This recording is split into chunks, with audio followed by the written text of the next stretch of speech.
कादंबरीचे प्रकाशन करावे।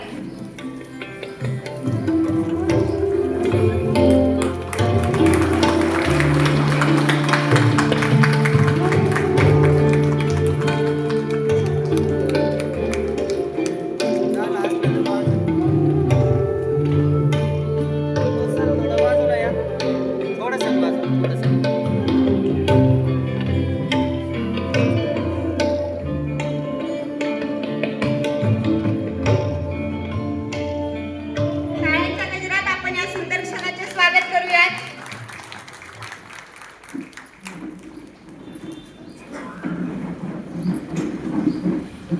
आज मानधुरा मी येतोय या कादंबरीच्या रूपाने लेखकाच्या विचारांना आणि भावनांना नवे आकाश मिळाले आहे।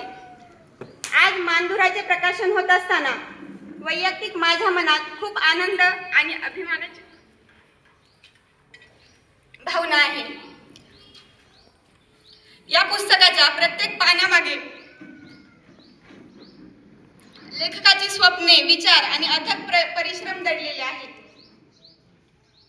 एक बायको या नात्याने लेखकाचा प्रवास मी अगदी जवळून अनुभवला आहे। अनेकदा ते विचारांच्या दुनियेत हरवत असतात। लिहित असताना एखादी गोष्ट साजेशी वाटली नाही तर रात्री उशिरापर्यंत त्याच्यावर विचार करत बसलेले असायचे। त्या प्रत्येक क्षणांचा आज मला अभिमान वाटतो। बायको म्हणून एवढंच म्हणेन की त्यांचीही लेखणी अशीच समृद्ध होत राहो। त्यांच्या प्रत्येक लेखणीची पहिली वाचक मीच असो। वाचक म्हणण्यापेक्षा चुका काढणारी मी असो, कारण सहसा पुरुषांना बायकांनी चुका काढलेल्या आवडत नाहीत, पण लेखक मात्र आवडीने त्यांच्या चुका मला काढण्यासाठी सांगत असतात। त्यामुळे आज मानधुराच्या रूपाने एक स्वप्न साकार झाले आहे। या स्वप्नाला आपल्या सर्वांचे आशीर्वाद आणि प्रेम लाभत राहो हीच मनापासून इच्छा आहे। यानंतर आपण मानधुरा ही कादंबरी आपण बुक करण्यासाठी हे केलं होतं, वाचकांना सांगितलं होतं। त्यामुळे पहिल्या ज्या 5 वाचकांनी ही कादंबरी बुक केली आहे, आपल्या नावावर करून घेतली आहे, त्या पहिल्या 5 वाचकांचा आपण विनंती करते की त्यांनी स्टेजवर यावं।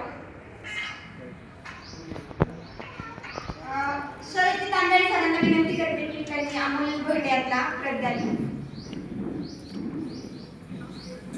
यानंतर ऋषिकेश गवळी यांना विनंती करते की त्यांनी स्टेजवर यावं।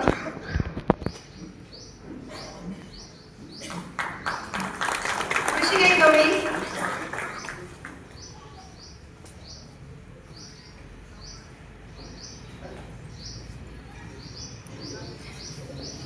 मी अशोक बापू पवार यांना विनंती करते की त्यांनी ऋषिकेश गवळी यांना त्यांची प्रत सुपूर्द करावी।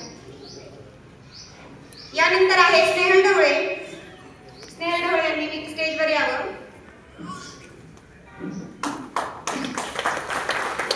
मी मनोहर सरांना विनंती करते की त्यांनी प्रत त्यांना सुपूर्द करावी। यानंतर आहेत सागरजी दिवेकर। सागर दिवेकर यांना विनंती करते की त्यांनी स्टेजवर यावं। प्राध्यापक कुंडलिक कदम सर यांच्या हातून ही प्रत तुम्हाला सुपूर्द होईल।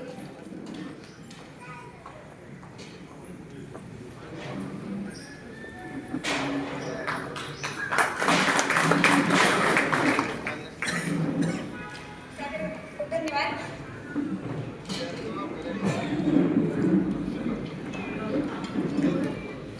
यानंतर आपण